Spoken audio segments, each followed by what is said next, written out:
Alabama did what they do best, and they freaking won a national championship, and they dominated the Ohio State Buckeyes.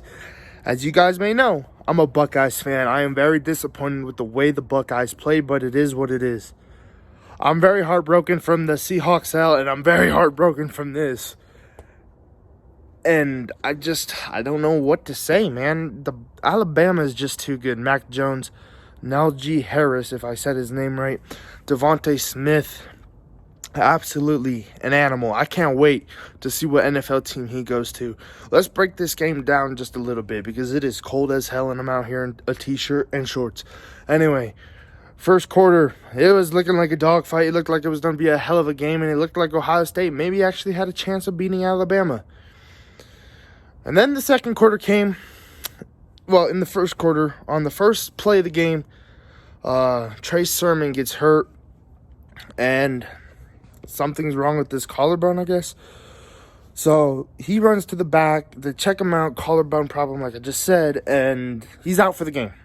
So the second I see that, knowing that Eli Teague has to come in, I'm like, man, this is going to be a rough game because Teague, we benched him earlier this season, and Trey Sermon took his job, and Eli Teague, he's a big physical back, but he don't have speed worth crap.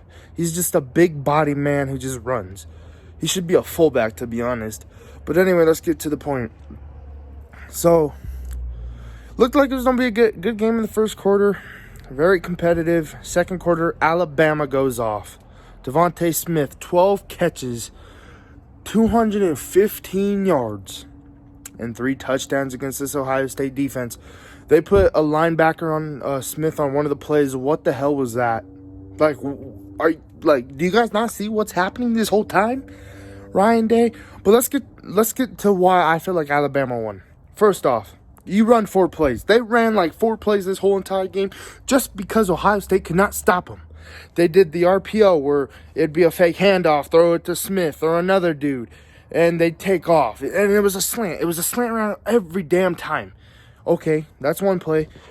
Another play would be where they just hand it off to Harris, but it'd be like a motion and then hand the ball off, and then the Buckeyes could not stop that to save their lives. They cannot tackle him to save their lives. He just ran right through, or they'd pile around him, get 5 guys, and they'd break out a little bit and get more yards. So that was another problem. Number 3 play, what they kept on running, number 33.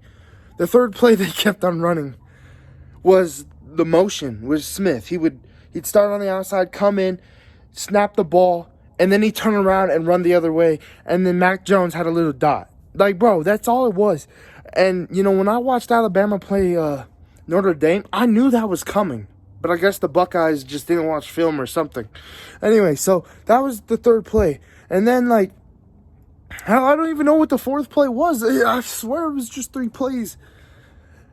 But it is what it is. And Alabama just outplayed Ohio State by a long shot. Mac Jones, what a game. Felt bad for him about his knee. Justin Fields, let's get to Ohio.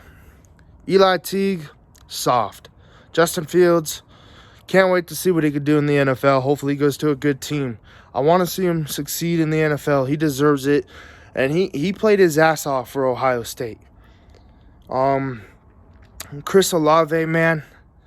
Can't wait to see what he can do in the league, man. Hopefully he does something really good, I feel like half the Buckeyes are leaving Ohio State. So we'll see what happens. Congrats to Alabama. And Ohio State, hopefully we can bounce back next year. But it's cold as hell. And I'm going inside my criblet because it's too cold to be out there. But congrats, Alabama and Ohio State. That was rough. But Alabama did what they do best and kicked ass. So congrats to Alabama fans. And I guess roll tide.